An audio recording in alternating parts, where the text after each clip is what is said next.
Hello students, a very good morning to all of you. This is our third video lecture on the paper Advanced Calculus.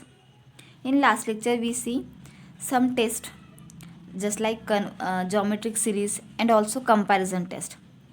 Okay? In this lecture we see our next topic, that is simple ratio test.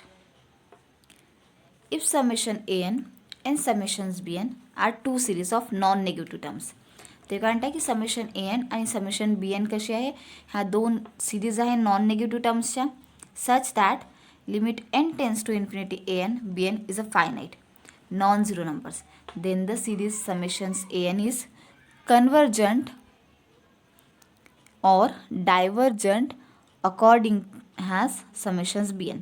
म्हणजे a आणि b n हे finite non zero numbers आहे, तर ती जी series आहे summation a n आहे ती कन्वर्जंट असेल किंवा डायव्हर्जंट असेल, हे कशावर बेस आहे, कशाच्या अकॉर्डिंग होईल, ते बी एनच्या समेशन बी एनच्या. नेक्स्ट टेस्ट आहे आपली d'Alembert's ratio taste.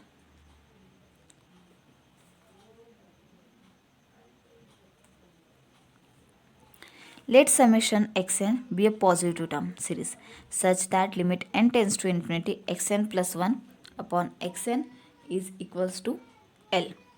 Then the series अशा प्रकारे ते पॉझिटिव्ह टर्म्स दिलेले असेल तर त्या सिरीजला आपण डी एलिमेंट्स रेशो टेस्ट केव्हा म्हणू, जेव्हा समेशन एक्स एन कन्वर्जस असेल एल इज लेस दॅन वनला, समेशन एक्स एन डायव्हर्जस असेल एल इज ग्रेटर दॅन वनला, आणि टेस्ट फेल होत असेल किंवा जेव्हा एल इक्वल्स टू 1 असेल. आता या ज्या दोन टेस्ट आहे सिम्पल रेशो टेस्ट आणि डी एलिमेंट्स रेशो टेस्ट, यावरती आपण काही एक्झाम्पल्स बघूया.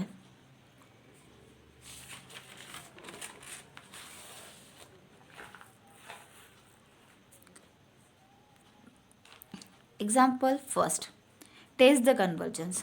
ही जी सिरीज आहे ती कोणती कन्वर्जंट आहे त्याला test. So let summation a n, आपण याला नाव दिलं आहे की ती समेशन ए एन आहे, equals to summation under root n plus 5 upon 3n square minus 7. Therefore a n is equals to n plus 5 upon 3n square minus 7. यातला route N common काढला आणि यातला आपण एन स्क्वेअर कॉमन काढला. जो route square आणि जो 8 आहे तो कॅन्सल झाला, आपल्याकडे काय उरलं आहे 1 upon n to the power 3/2. ही ब्रॅकेट अशीच्या तशीच लिहिली. Choosing summations b n as summations 1 upon n to the power 3/2. Consider a n upon b n is equals to 1 upon n to the power 3/2. Same 1 upon 1 plus 5 upon root n upon 3 minus 7 upon n square. या पूर्ण इक्वेशन्सला आपण 1 upon n to the power 3/2. Therefore limit n tends to infinity, ह्या दोन्ही both साईडला आपण limit n tends to infinity apply केलं, त्यामुळे limit n tends to infinity a n upon b n is equals to limit n tends to infinity 1 plus 5 upon root n upon 3 minus 7 upon n square. ही जी value आहे ती 0 आहे आणि 7 upon N स्क्वेअरची पण value काय आपली 0 आहे, त्यामुळे आपल्याला काय मिळालं आहे 1 अपॉन 3. आणि ही काय ही फायनाईट टर्म्स आहे, तर आपण म्हणू शकतो की हे काय झालं आहे आपली सिम्पल रेशो टेस्ट आहे.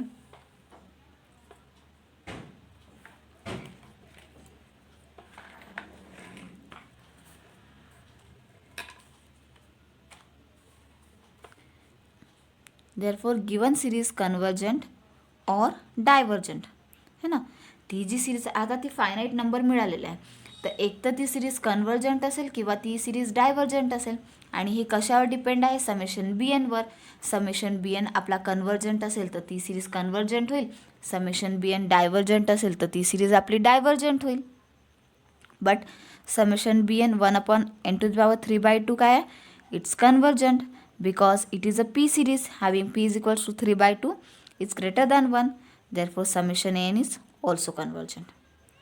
Next example, test the convergent of the series आपल्याला एक सिरीज दिली आहे आणि तो कन्वर्जंट आहे डायव्हर्जंट, त्याला म्हणजे कसली सिरीज आहे ते बघायचं आहे.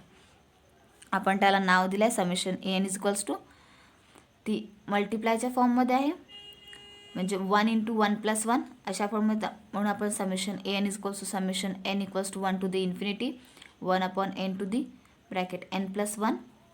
Therefore an is equals to 1/n to n+1 is equals to 1/n² bracket 1 + 1/n.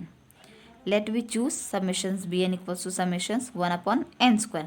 आपण हे चूज केलं आहे आणि याला आपण दोन्ही याला लिमिट म्हणजे लिमिट अप्लाय केलं आहे. Limit n tends to infinity an/bn is equals to limit n tends to infinity 1/n² bracket 1 + 1/n upon 1/n² is equals to limit n tends to infinity 1/1 + 1/n. त्यामुळे आपण म्हणू शकतो की ते काय 1/1 + 0 आहे आणि काय मिळालं इक्वल्स टू 1 आहे आणि हे पण एक फायनाईट नंबर आहे.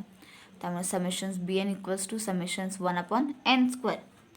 p is equals to 2 is greater than 1. By simple ratio test the given series divergent to convergent, म्हणजे ही कन्वर्जंट असेल किंवा डायव्हर्जंट असेल हे कोणाच्या अकॉर्डिंग होईल, समेशन बी एनच्या. But summation b n equals to summations 1/n². ते कशा आहे म्हणतात, जो समेशन बी एन आहे तो इक्वल्स टू आहे समेशन 1/n²च्या आणि 1/n² काय, it's convergent. Is convergent because by p series. By p सिरीजमुळे ते काय म्हणू शकतो की पी काय, हा पीची व्हॅल्यू काय 2 आहे जी ग्रेटर दॅन 1 आहे आणि पी सिरीज काय म्हणते की पीची व्हॅल्यू ग्रेटर दॅन 1 असेल तर ती काय होईल, कन्वर्जंट. तर आपण म्हणू शकतो की समेशन बी एन काय कन्वर्जंट आहे. आता समेशन बी एन कन्वर्जंट आहे म्हणजे समेशन ए एन पण काय असेल, कन्वर्जंट असेल. The given series convergent. Next example, discuss the convergence of the series. म्हणजे ही सिरीज कोणती आहे, डायव्हर्जंट आहे, कन्वर्जंट आहे, हे डिस्कस करायचं आहे. कन्सिडर केलं let summation a n is equals to summations 3n + 5/n² + 1. याला आपण नाव देऊन दिलं ए एन. यातला आपण n कॉमन काढला आणि n² कॉमन काढला. n bracket 3 + 5/n, n² bracket 1 + 1/n². Therefore an equals to 1/n. n cancel झाला आहे. 3 + 5/n upon 1 + 1/n². Let us take summations bn is equals to summations 1/n. Consider limit n tends to infinity. इथे आपण काय केलं, n tends to infinity apply केली. Limit n tends to infinity 1/n bracket 3 + 5/n upon 1 + 1/n² upon 1/n is equals to 3 + 0 upon 1 + 0 that is 3. आणि 3 काय एक finite number आहे. Therefore आपण काय म्हणू शकतो की समेशन्स बी एन काय, म्हणजे हा आता जे आहे ते 3 मिळालं आहे. आता जी ए एन आहे ती कशावर बेस्ड आहे की आपला समेशन बी एन कसा आहे. बी एन जेव्हा कन्वर्जंट असेल तर समेशन एन कन्वर्जंट होईल, समेशन बी एन डायव्हर्जंट असेल तर ती डायव्हर्जंट होईल. सो आपलं समेशन्स बी एन काय मिळालं आहे, it's equals to summations 1/n आणि 1/n समेशन 1/n काय आहे, हा आपला डायव्हर्जंट आहे. तर आपण म्हणू शकतो की पी इक्वल्स टू 1 पण फॉर पी इक्वल्स टू 1. त्यामुळे आपला समेशन ए एन पण काय, हा पण आपला डायव्हर्जंट आहे. आता आपण 3 एक्झाम्पल घेतले आणि काही एक्झाम्पल्स तुमच्या होमवर्कसाठी आहे. त्यावर फाइंड करायचं आहे की ती जी सिरीज दिलेली आहे ती कन्वर्जंट आहे की डायव्हर्जंट आहे. ठीक आहे. So होमवर्कसाठी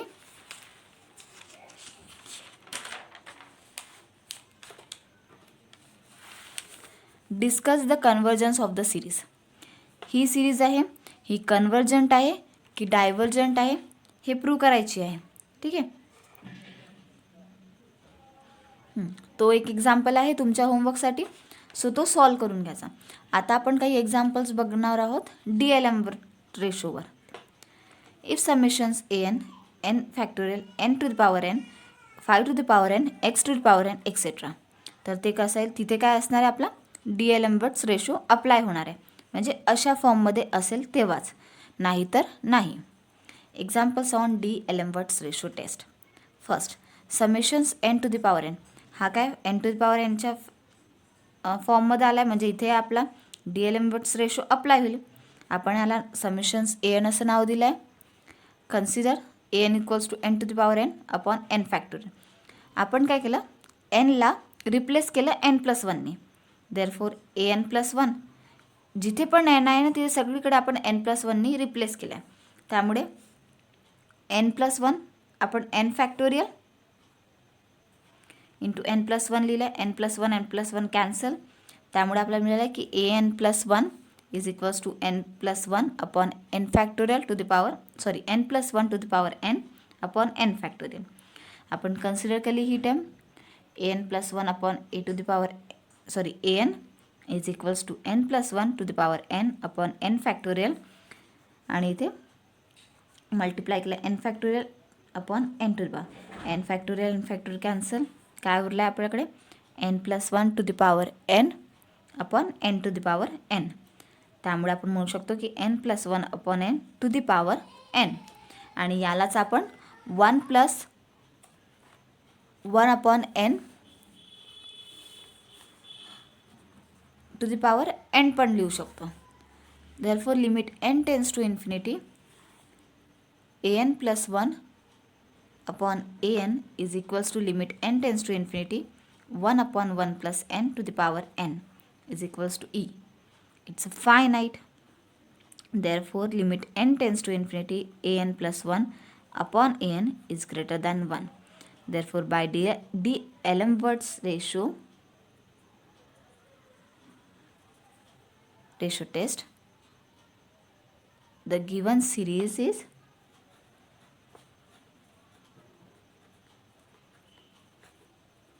divergent. नेक्स्ट एक्झाम्पल बघूया. Summations n factorial upon n to the power n. Let summations, याला आपण समेशन an असं नाव दिलं आहे. ठीक आहे, an कन्सिडर केलं n फॅक्टोरियल. जिथे पण n आहे ना तिथे सगळीकडे आपण n+1नी रिप्लेस केलं आहे. त्यामुळे आपल्याला काय मिळालं, an+1 is equals to n factorial upon n+1.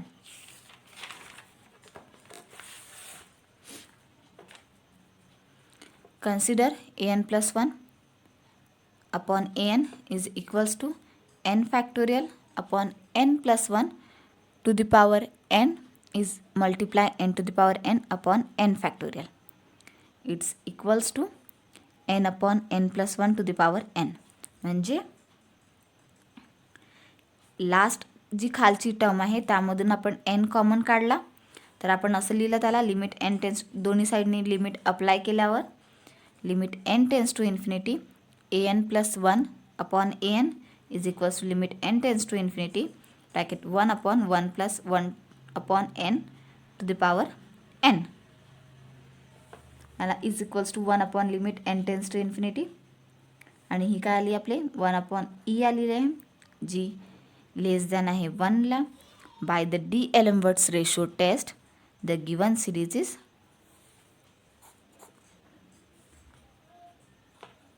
Convergent.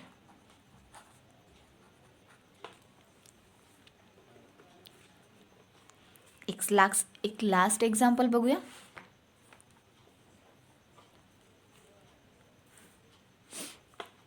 Summations n to the power cube plus a हे दिलेलं आहे. याला आपण n नाव कन्सिडर केलं आणि जिथे पण n आहे ना तिथे सगळीकडे आपण n+1नी रिप्लेस केलं.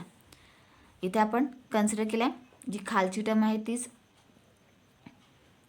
यामधून आपण n कॉमन काढलं त्यामुळे +1 upon 2 the power n.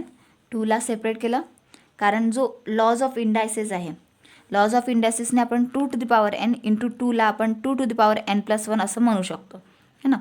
So इथून n³ बाहेर काढला, याला 1 upon 1 plus 1 upon n to the power cube plus 1 a upon n cube upon 2 to the power n bracket 2 plus a upon 2 to the power n multiply 2 to the power n 1 plus a upon 2 to the power n upon n cube bracket 1 plus a upon n cube.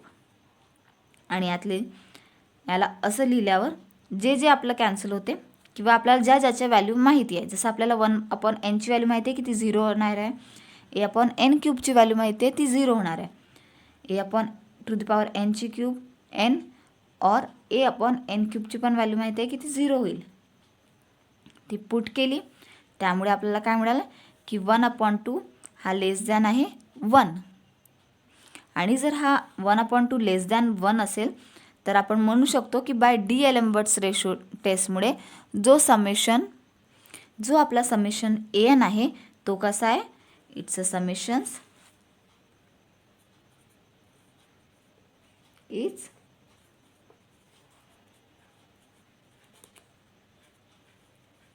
Convergent bye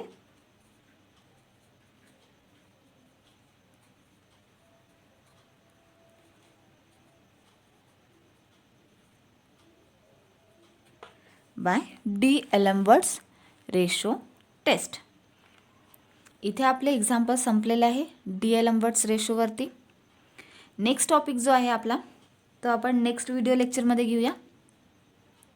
thank you.